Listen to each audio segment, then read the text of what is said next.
ओम शांति। आज की मुरली का सार है, मीठे लाडले बच्चे, तुम्हारी है रूहानी याद की यात्रा। तुम्हें शरीर को कोई तकलीफ नहीं देनी है। चलते फिरते उठते बैठते बुद्धि से पाप को याद करो। आज का प्रश्न है, सदा खुशी किन बच्चों को रहती है? स्थायी खुशी ना रहने का कारण क्या है? उत्तर है, जो पुरानी दुनिया पुराने शरीर से ममत्व तोड़ बाप और वर्षे को याद करते हैं, उन्हें ही स्थायी खुशी रहती है। जिनकी याद की यात्रा में माया के तूफान आते, अवस्था ठंडी हो जाती, उनकी खुशी स्थायी नहीं रहती। जब तक भविष्य रजाई इन आँखों से नहीं देखते हैं, तब तक खुशी कायम नहीं रह सकती। आज गीत बजा है, हमें उन राहों पर चलना है। ओम शांति। यह बाप कहते हैं, बच्चों प्रति यह तो समझने की बात है, इतने बच्चे सिवाय प्रजापिता ब्रह्मा के और किसके होते नहीं। श्री कृष्ण को कभी प्रजापिता नहीं कहा जाता। नाम गाया हुआ है ना, प्रजापिता ब्रह्मा। जो होकर गए हैं वह इस समय प्रेजेंट है। जो प्रजापिता ब्रह्मा की संतान ब्रह्मा कुमार कुमारियां ढेर है, यह है प्रजापिता ब्रह्मा की औलाद। तो जरूर प्रजापिता ब्रह्मा का भी कोई बाप होगा ना। बच्चे जानते हैं हमारा दादा परम पिता परमात्मा शिव है। वह अब नई दुनिया रच रहे हैं, अर्थात पुरानी दुनिया को नई बना रहे हैं। इस पुरानी दुनिया में यह तन भी पुराने हैं। नई दुनिया में सतो प्रधान नए तन होते हैं।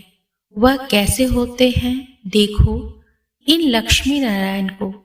यह है नई दुनिया के नए तन। इन्हों की महिमा भारतवासी जानते हैं। यह स्वर्ग नई दुनिया नए विश्व के मालिक हैं। नई दुनिया जो थी वह अब पुरानी है। 84 जन्म लेने पड़ते हैं ना, इनका भी पूरा हिसाब है। कौन पूरे 84 जन्म लेते हैं? सब तो नहीं लेते। 84 जन्म सिर्फ वही लेते हैं जिनका आदि से अंत तक पाठ है, जो पहले इस सृष्टि पर थे। हर एक बात लाडले बच्चों को धारण करनी है। यहाँ कोई मनुष्य को नहीं समझाते। यह तो निराकार परमपिता परमात्मा मनुष्य तन में बैठ समझाते हैं। बलिहारी उनकी है, वह नहीं समझाते तो हम कुछ भी नहीं जानते। हम तो बिल्कुल तुच्छ बुद्धि थे। अभी रचयिता और रचना के आदि मध्य अंत को जाना है। Who is who. इस बेहद ड्रामा में सबसे मुख्य पाठधारी कौन कौन है? यह अविनाशी बना बनाया ड्रामा है। गाते भी हैं, बनी बनाई बन रही। गायन भक्ति मार्ग में करते हैं, परंतु यह भी समझाया जाता है कि यह ड्रामा का खेल कैसे बना हुआ है। बाप बैठ समझाते हैं, लाडले बच्चे, यह तो तुम जान गए हो कि तुमको यात्रा पर चलना है। मनुष्य यात्रा पर बहुत कष्ट सहन करके जाते हैं। अभी तो एरोप्लेन ट्रेन आदि बहुत सहज निकली है। आगे तो मनुष्य पैदल यात्रा पर जाते थे। चलते चलते तूफान लगते थे, मनुष्य बेहाल हो जाते थे। फिर कोई वापिस लौट आते थे तो आधा कल्प द्वापर से लेकर जिस्मानी यात्रा चलती है। भक्ति मार्ग में मनुष्य यात्रा पर क्यों जाते हैं? भगवान को ढूंढने। भगवान कहीं बैठा तो नहीं है। भगवान के जड़ चित्र पूजे जाते हैं। जो हो कर जाते हैं उनके जड़ चित्र बनाते हैं। चैतन्य में तो भगवान मिल न सके। शिवलिंग आदि यह सब जड़ चित्र है। जड़ चित्रों को देखने के लिए यात्रा करते हैं। यह एक भक्ति मार्ग की रस्म है, जानते हैं, परंतु कोई की भी बायोग्राफी को नहीं जानते कि यह कौन है, कब आए थे। शिव जयंती मनाई जाती है, परंतु उनको भी जानते नहीं। आजकल तो इस उत्सव को भी उड़ा दिया जाता है, क्योंकि इनका नाम रूप आदि प्राय लोप होना ही है। अभी तुम जानते हो, ऊंच ते ऊंच ज्ञान का सागर सुख का सागर है। सागर से अभी हमको ज्ञान मिल रहा है, वही बेहद का बाप अभी प्रैक्टिकल में है।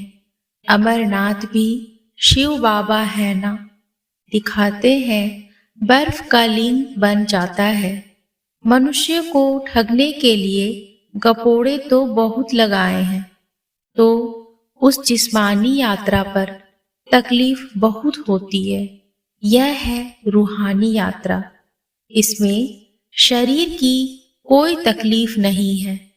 तुम बच्चे समझते हो हम बेहद के बाप के बच्चे हैं, भक्ति मार्ग में जन्म जन्मांतर याद करते आए हैं।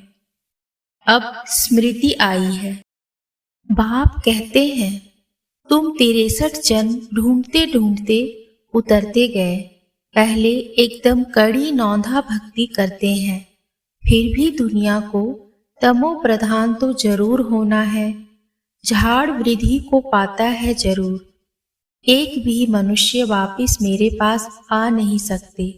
नाटक में सबको अपना पार्ट बजाना है, सतो रजो तमो में आना है। नंबर 1 का ही मिसाल लो। नंबर 1 लक्ष्मी नारायण सतो प्रधान थे, अब तमो प्रधान है, जिससे ही फिर शिव बाबा ने प्रवेश किया है, क्योंकि इनको ही फिर नंबर 1 बनना है। फिर प्लस में माँ को रखते हैं। माताओं को लिफ्ट देनी होती है, पहले लक्ष्मी फिर नारायण। माताओं का नाम ऊंचा किया जाता है। माता सदैव पतिव्रता होती है, पुरुष कभी पत्नी व्रता नहीं होते हैं। वंदे मातरम कहा जाता है। इस समय तुम बाप के बने हो तो तुम हो जाते हो ब्रह्म कुमार कुमारी। माता गुरु बिगर कभी किसका उद्धार होता नहीं। गुरु तो बहुत ढेर के ढेर हैं, फिर भी कलयुग घोर अंधियारा हो गया है। कितने गुरु गोसाई हैं, कहाँ कहाँ हरिद्वार आदि में उन्हों के मंदिर बने हुए हैं। नहीं तो वास्तव में मंदिर उनको कहा जाता है जिसमें देवताएं होते हैं। सन्यासी लोगों का कभी मंदिर नहीं होता है। मंदिरों में तो देवताएं ही रहते हैं, क्योंकि उन्हों की आत्मा और शरीर दोनों पवित्र है। इन महात्माओं की भल आत्मा पवित्र है, परंतु शरीर पवित्र मिल नहीं सकता, क्योंकि तत्व भी तमो प्रधान है। अभी तुम देवता बन रहे हो। बनाने वाला है परम पिता परमात्मा। यह है सतो प्रधान संन्यास, वह है रजो प्रधान संन्यास। यह बाप के सिवाय कोई सिखला न सके, तो बाबा ने समझाया है कि वह है जिस्मानी यात्रा, यह है रूहानी यात्रा। इसमें कर्मेंद्रियों का कोई काम नहीं, कुछ भी तकलीफ की बात नहीं है, बहुत सहज है। वह जिस्मानी यात्रा अनेक प्रकार की है, यह रूहानी यात्रा एक ही है। यह है राजाई के लिए यात्रा। यह लक्ष्मी नारायण का चित्र सामने खड़ा है। दुनिया थोड़े ही जानती है कि इन्होंने यह राजयोग की यात्रा कर यह पद पाया है। तुम बच्चे जानते हो इन्होंने ये प्रारब्ध कैसे पाई। कोई ऊपर से नई आत्माएं तो नहीं आई जिनको भगवान ने राजाई दे दी, नहीं, इन्हों को पुराने से नया बनाया हुआ है, जिसको रेज्यूमेंट या काया कल्पतरु कहा जाता है। तो बाप बैठ समझाते हैं, इन्होंने रूहानी यात्रा की थी। राजयोग बल की यात्रा से यह बने। बाप राजयोग और ज्ञान सिखाने आते हैं। तो अब तुम्हारी यात्रा चल रही है। तुम बैठे हुए अथवा चलते फिरते, उठते बैठते यात्रा पर हो। तुम सिर्फ बुद्धि से बाप को याद करते हो, याद से ही दौड़ी पहनते हो और तुम्हारे विक्रम विनाश होते हैं। जितना जल्दी विक्रम विनाश होंगे, उतना जल्दी बाप के गले का हार बनेंगे। तुम अब वह 4 धाम आदि नहीं करते हो। वह सब भक्ति मार्ग के जिस्मानी तीर्थों पर जाए, वहां से फिर लौट आकर घर में विक्रमी बनते हैं। जितना समय यात्रा पर रहते हैं, उतना समय निर्विकारी रहते हैं। आजकल तो हरिद्वार में जाकर देखो, पंडे लोग बड़े गंदे रहते हैं। लोग यात्रा पर जाते हैं तो पवित्र रहते हैं और वहां के रहवासी पंडे लोग अपवित्र रहते हैं। तुम्हारी यात्रा कितनी स्वच्छ है। कुछ भी धक्का आदि नहीं खाना है। बाबा कहते हैं, लाडले बच्चे, उठते बैठते चलते फिरते सिर्फ मुझे याद करो। यह आत्माओं से बात करो। आत्मा इन ऑर्गन्स द्वारा सुनती है। आत्मा मुख से बोलती है, आंखों से देखती है। आत्माएं इन आंखों से दिखाई नहीं पड़ती, ना परमात्मा दिखाई पड़ता। दोनों को दिव्य दृष्टि बिगर देखा नहीं जा सकता। समझा जा सकता है, तब कहते हैं हमारे में आत्मा है। हमारी आत्मा दुखी है। हमारी आत्मा एक शरीर छोड़ दूसरा जाकर लेती है। आत्मा बोलती है ना, परमात्मा भी आत्मा से बात करते हैं।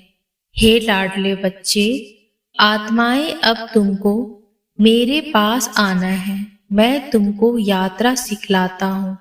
तुम पवित्र बनने सिवाय मेरे पास आ नहीं सकते हो। आत्मा पवित्र है। पहले पहले आत्मा सतो प्रधान है, फिर सतो रजो तमो गुनी होती है। शरीर भी सतो रजो तमो होता है। सतो प्रधान को गोरा, तमो प्रधान को सांवरा कहा जाता है। कितनी समझ की बात है। तुम जानते हो, आत्मा और परमात्मा अलग रहे बहुकाल, अब आकर फिर मिले हैं। मनुष्य मनुष्य के साथ मिलेंगे, आत्मा आत्माओं के साथ मिलेगी, परमात्मा भी वहां मिलेंगे। आत्मा और परमात्मा दोनों का साक्षात्कार दिव्य दृष्टि से होता है, क्योंकि वह अति सूक्ष्म है, स्टार है। अब कोई भी साइंस घमंडी नहीं जो कह सके आत्मा की प्रवेशता कैसे होती है। इन बातों का उनको बिल्कुल पता नहीं है। मोस्ट बिलव्ड बाप है। भक्ति मार्ग में आधा कल्प भक्त भगवान को याद करते हैं। ऐसे नहीं कि सब भगवान है। सब भगवान हो तो भक्त आराधना वंदना साधना क्यों करते, किस लिए करते? सभी मुक्ति जीवन मुक्ति चाहते हैं, क्योंकि यहाँ दुखी हैं। चाहते हैं शांति हो, परंतु विचारों को यह पता नहीं है कि शांति धाम किसको कहा जाता है, मुक्ति कहाँ होती है, यह भी नहीं जानते। कहने मात्र सिर्फ कह देते हैं कि पार निर्माण गया, जानते कोई भी नहीं है। अब तुम बच्चे यात्रा पर हो। बाप कहते हैं, बच्चे संभल संभल कर चलना है। तूफान तो बहुत आएंगे, तुम याद करने की कोशिश करेंगे। माया बुद्धि योग तोड़ देगी, फिर वह अवस्था ठंडी हो जाती है। खुशी का पारा हट जाता है, नहीं तो खुशी का पारा स्थायी रहना चाहिए। इन आँखों से वह रजाई देखते हैं तो खुशी कायम रहती है। यहाँ तुम बुद्धि योग से जानते हो कि रजाई मिलती है। रजाई के लिए हम पढ़ रहे हैं। इन आँखों से नहीं देखते हो, इसलिए माया घड़ी घड़ी भुला देती है। बाबा कहते हैं गृहस्थ व्यवहार में रहते हुए कमल फूल समान रहो। पुरानी दुनिया, पुराने शरीर, सबसे ममत्व तोड़ते जाओ। एक बाप को याद करो। पहले तुमको बाप के पास जाना है, फिर नई दुनिया में आना है। बाप और वर्षे को याद करो, फिर जब हम यहाँ आएंगे तो वह होगी प्रारब्ध, उसको याद नहीं करेंगे। अभी हम पुरुषार्थ करते हैं भविष्य प्रारब्ध पाने के लिए। यहाँ मनुष्य पुरुषार्थ करते हैं यहाँ की आजीविका के लिए। हम भविष्य की आजीविका के लिए पुरुषार्थ करते हैं। गृहस्थ व्यवहार में रहते फिर यह कोर्स भी उठाना है, नॉलेज को धारण करना है। फिर तुमको पुरुषार्थ नहीं करना होगा। वहां तुम पुरुषार्थ नहीं करते, प्रारब्ध भोगते हो। तुम जानते हो हम भविष्य बनाते हैं, यहाँ प्रारब्ध भोगेंगे। वहां याद नहीं रहती कि हम प्रारब्ध भोगते हैं, फिर तो पुरुषार्थ भी याद पड़े। पुरुषार्थ और प्रारब्ध दोनों ही भूल जाते हैं। प्रारब्ध भोगते रहते हैं, पास्ट का पता नहीं रहता। अभी तुम पास्ट, प्रेजेंट, फ्यूचर को जानते हो और कोई मनुष्य नहीं जो पास्ट, प्रेजेंट, फ्यूचर को जानते हो। इसको कहा जाता है त्रिकालदर्शी। बाबा ने रूहानी यात्रा और जिस्मानी यात्रा का कंट्रास्ट भी अच्छी रीति समझाया है। जिस्मानी यात्रा जन्म जन्मांतर करते आए, यह रूहानी यात्रा है एक जन्म की। स्वर्ग में जाएंगे, फिर लौटकर इस मृत्यु लोक में आना नहीं है। अच्छा, मीठे मीठे सिकिल दे स्वदर्शन चक्रधारी बच्चों प्रति माता पिता बाप दादा का याद प्यार और गुड मॉर्निंग। रूहानी बाप की रूहानी बच्चों को नमस्ते। रूहानी बच्चों के रूहानी बाप को नमस्ते, नमस्ते, नमस्ते बाबा, नमस्ते। धारणा के लिए मुख्य सार है। पहला, सतो प्रधान संन्यास से आत्मा और शरीर दोनों को पवित्र बनाना है। पुरानी दुनिया और पुराने शरीर से ममत्व तोड़ देना है। दूसरा है त्रिकालदर्शीपन, पास्ट, प्रेजेंट, फ्यूचर को बुद्धि में रख पुरुषार्थ करना है। नॉलेज को धारण कर स्थायी खुशी में रहना है। आज का वरदान है पुराने हिसाब किताब को समाप्त कर संपूर्णता का समारोह मनाने वाले बंधन मुक्त भव। इस पराये देश में जब सभी बंधन युक्त आत्मा बन जाते हैं, तब बाप आकर स्वरूप और स्वदेश की स्मृति दिलाकर बंधन मुक्त बनाए स्वदेश में ले जाते हैं और स्वराज्य अधिकारी बनाते हैं। तो अपने स्वदेश में चलने के लिए सब हिसाब किताब के समाप्ति समारोह मनाओ। जब अभी यह समारोह मनाएंगे, तब अंत में संपूर्णता समारोह मना सकेंगे। बहुत काल के बंधन मुक्त ही बहुत काल के जीवन मुक्त पद को प्राप्त करते हैं। आज का स्लोगन है, अपने उमंग उत्साह के सहयोग और मीठे बोल से कमजोर को शक्तिशाली बना देना ही शुभ चिंतक बनना है। ओम शांति।